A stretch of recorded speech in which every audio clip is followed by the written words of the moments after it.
növləri işlənmişdi deyir. Dünənki zəlzələ çox adamı ciddi narahat etdi. Əvvəl belə silkələnmə olmamışdı. Uşaqların ən çox etdiyi səhvlərdən biri dünənki sözünə zaman zərfi deyirlər, ancaq bu zaman zərfi deyil, sifətdir. Dünənki zəlzələ çox adamı ciddi narahat etdi. Ciddi tərzə hərəkətdir. Əvvəl belə silkələnmə olmamışdı. Əvvəl isə yenə zaman zərfidir. Əvvəl zaman zərfi. Deməli, olacaq tərzə hərəkət və zaman.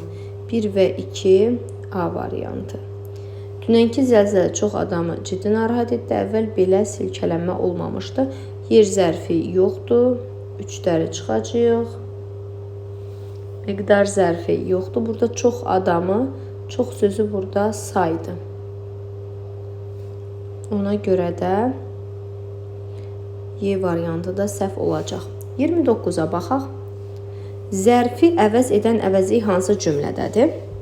Mən səninlə birgə bu yolu gedəcəyəm.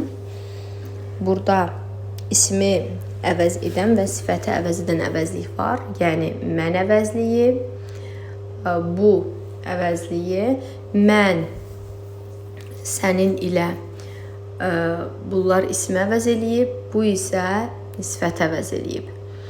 Sənin nə dediyini ayırt edə bilmədim. Burada da zərf əvəz edən əvəzliyi görmürük.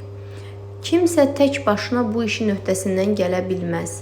Kimsə qeyri-müəyyən əvəzlikdir, isim əvəz eləyir. Bu işin, bu da təyin rolunda çıxış edən işarə əvəzliyidir və sifət əvəz eləyib. Nə vaxt təzə binaya köçəcəyik? Doğru cavab D variantıdır.